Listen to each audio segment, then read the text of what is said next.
Selamat malam. Pemerintah akan menaikkan tarif BPJS Kesehatan mulai Juli mendatang. Benarkah kenaikan ini menjadi polemik? Karena sebelumnya Mahkamah Agung telah membatalkan kenaikan tarif jaminan kesehatan ini pada akhir Februari lalu. Pemerintah berdalih kenaikan tarif BPJS kali ini justru akan lebih melindungi masyarakat. Benarkah? Inilah Rosi, BPJS naik, drama baru jaminan kesehatan. Kita ini kan sudah bayar yang 96 juta, total dibayar oleh APBN. Tetapi di BPJS terjadi defisit itu karena salah kelola aja. Meskipun kan kalau dari sisi pemerintah kita berhadapan dengan di satu sisi membantu kelompok yang rentan, di satu sisi adalah BPJS harus sustainable. Ya, harus karena bertahan kemudian juga. kalau dia nggak bayar rumah sakit seperti yang terjadi selama ini, rumah sakit nggak dibayar, lama-lama nggak akan ada services kepada masyarakat juga.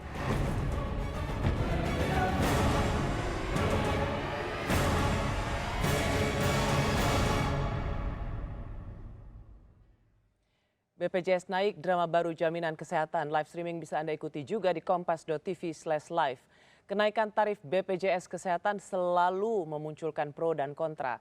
Terlebih kali ini, kenaikan tarif BPJS dilakukan saat ekonomi masyarakat terjepit akibat pandemi corona.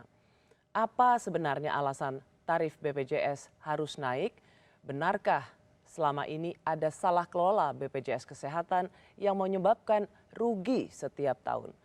Saya telah mengundang Direktur Utama BPJS, Bapak Fahmi Idris. Selamat malam Pak Fahmi. Malam. Terima kasih Pak Fahmi bersedia untuk datang ke Menara Kompas.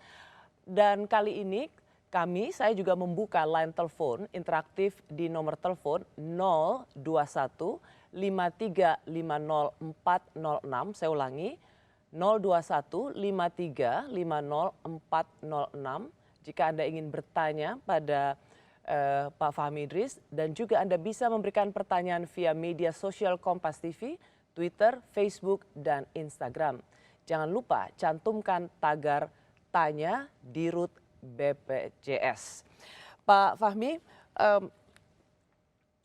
kita dikejutkan kemarin, heboh karena BPJS harus naik. Betul, pemerintah sudah menjelaskan. Minggu lalu saya juga mewawancarai Ibu Sri Mulyani bahwa ini untuk keberlangsungan BPJS. Sebagai Dirut BPJS saya perlu nanya lagi, emang ini keputusan yang satu-satunya? Karena kemudian orang bilang, kok tega ya Pak? Ya, saya ingin merefresh ke belakang dulu ya. Bahwa tentang penyesuaian iuran, saya ingin lebih tepat menggunakan ini karena ini sedang mencocokkan dengan angka yang ideal ya, kaitannya dengan menyimbangkan ya, penerimaan dan pengeluaran. Karena prinsip program ini kan keseimbangan. Ya. Manfaat yang diberikan apa, kemudian kecukupan dananya dalam hal ini iuran. Nah ini yang kemudian setelah dihitung oleh berbagai pihak, ternyata bahwa angka idealnya seperti yang kemarin pada saat Perpres 82 diterbitan yang kemudian digugat. Ya.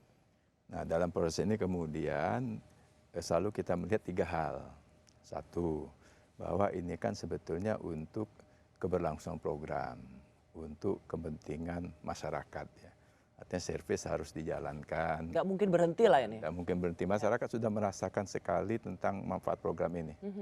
Kalau data kita itu angka pemanfaatan per hari itu hampir mendekati 800.000 pemanfaatan per hari. Jadi mereka yang membutuhkan pemulihan kesehatan itu 800.000 orang ya, setiap hari yang memanfaatkan BPJS. Mata pemanfaatannya ya, angka pemanfaatan.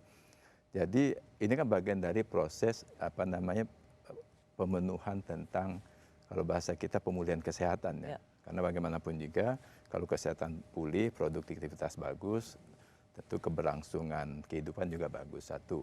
Yang kedua bicara tentang bagaimana pelayanan ini semakin baik. Betul. Kalau iuran ini kita terus sesuaikan, tentu pasti harapannya pelayanan juga meningkat. Yang ketiga memang juga ada perintah regulasi. Setiap 2 tahun sekali kan ini harus kita review bersama. sudah sangat lama sebetulnya ini tidak direview, hampir 6 tahun sebetulnya iuran, terutama iuran kelas 3 ya, tidak disesuaikan dengan hitungan.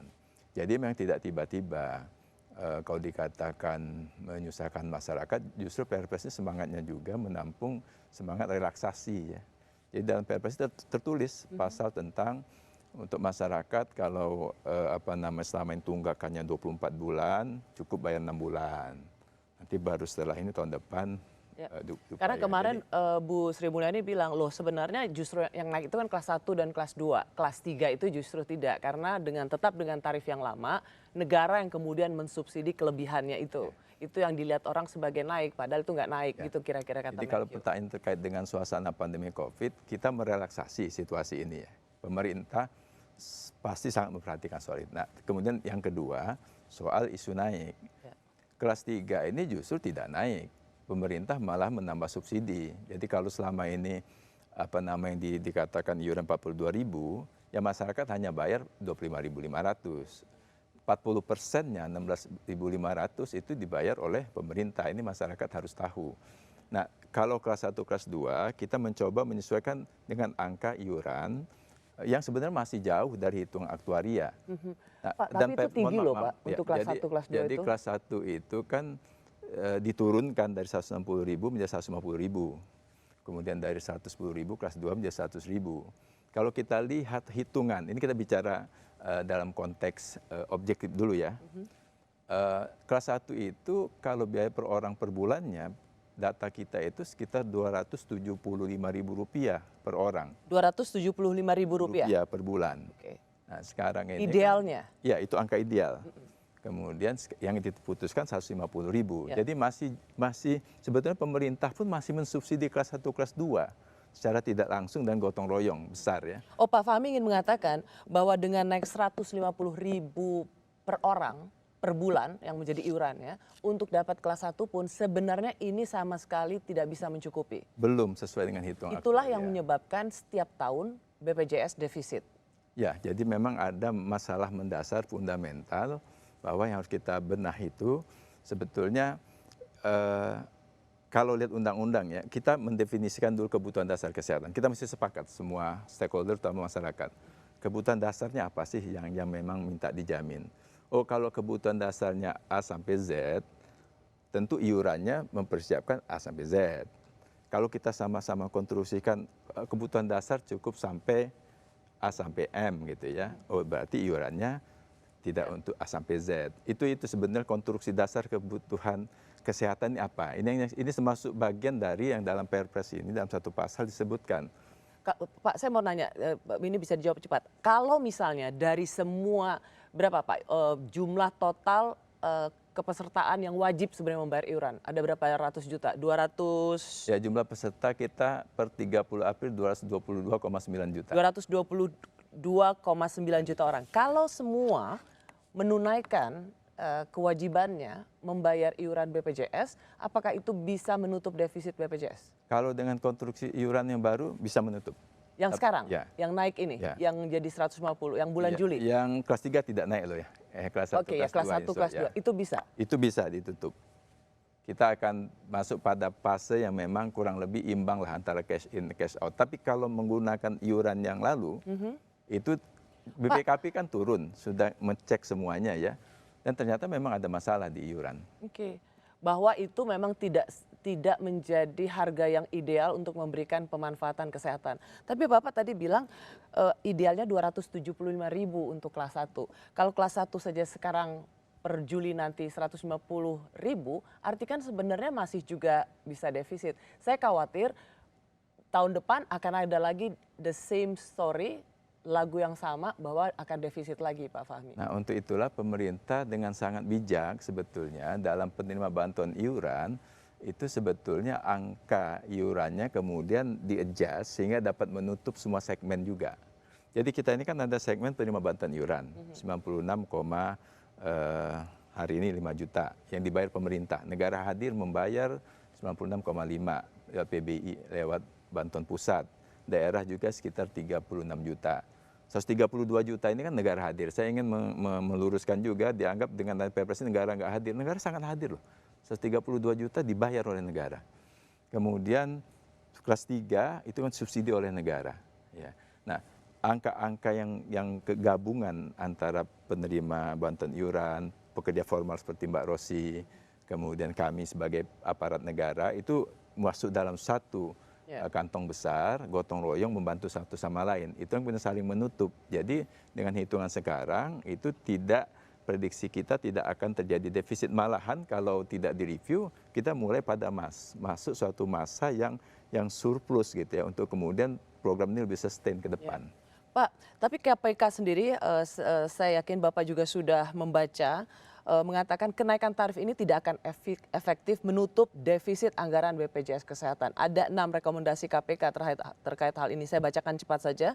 Mencegah biaya tidak perlu lewat PNPK, pedoman nasional praktek kedokteran, buka opsi pembatasan klaim penyakit katastrofik, akselerasi koordinasi dengan asuransi swasta, implementasi co-payment 10% peserta mandiri, evaluasi penetapan kelas rumah sakit, tindak lanjut verifikasi klaim, mengatasi kecurangan atau fraud. Mengapa ini tidak dijalankan dulu sebelum menaikkan iuran? Jadi kami berterima kasih KPK ya. Dengan KPK ini kerja sama BPJS sangat erat. Ini kan Deputi Pencegahan, terutama Direktorat Research ya. Tentu data-data itu bagian dari kita diskusikan terus ya terhadap situasi ini. Jadi memang ini kan ada yang jangka menengah, jangka pendek. Kita ingin simpelnya begini Mbak. Pelayanan rumah sakit tidak boleh berhenti karena kita tidak mampu bayar. Dan kemudian kita melihat dari BPKP sudah melihat bahwa iuran kurang. Bahwasanya ada metode lain yang harus dikembangkan. Nah kita lihat, itu kan lebih ke arah ranah kebijakan. Ada 5 tadi misalnya review kelas rumah sakit, kemudian tadi coordination benefit, co-payment bayar ada tambahan biaya di masyarakat, kemudian kaitannya dengan tadi di luar itu ada PNPK, kemudian dan lain-lain itu Mbak. Satunya khusus BPJS sebetulnya dari 6 itu kan satu, yaitu verifikasi tentang klaim yang lebih efisien. Nah ini kemudian kita mengacu sebetulnya angka fraud Fraud kita, itu atau kecurangan? Saya ingin declare ya. Kalau kemarin kita terima tamu dari Inggris, misalnya menyatakan fraud di Inggris itu sekitar 4%. Nah kita melihat dari kalau kita ngomong sendiri rasanya mungkin subjektif. Tapi begitu BPKP turun dan menemukan, oh ternyata fraud kita sekitar 1%, walaupun tidak boleh ada fraud. Itu kita kecurangan tetap kecurangan, tapi ini kita lagi bicara persentase. Dan setelah kita review ulang, ternyata hanya sekitar 0,13%. Nah kalau angka ini artinya kita terus membangun, menggerakkan sistem untuk kemudian bagaimana fraud itu menjadi sangat minimal. Oke, kecurangan itu biasanya kayak apa Pak? Kayak rumah sakit misalnya markup obat, seperti itu? Ya ada istilah-istilah teknis ya, misalnya tagihannya istilah kita bundling atau namanya di upcoding, ditambah-tambah lah itu ada.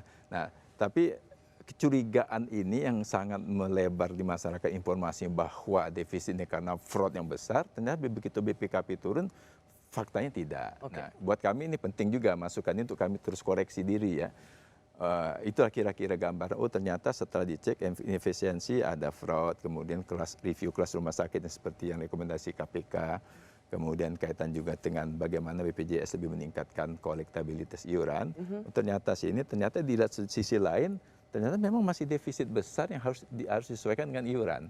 Jadi rekomendasi KPK menurut kami siap melaksanakan. Karena bagaimanapun juga harus kami koordinasikan, terutama 5 item di atas itu di karena luar. Karena itu harus bekerja sama atau berkoordinasi dengan kementerian lain. Ya, karena keputusannya di situ. Kita lanjut lagi Pak Fahmi Idris. Presiden Jokowi mengatakan ada salah kelola dalam manajemen BPJS Kesehatan. Benarkah hal ini menjadi penyebab defisit hingga triliunan rupiah? Saya dan Pak Fahmi Idris akan kembali sesaat lagi.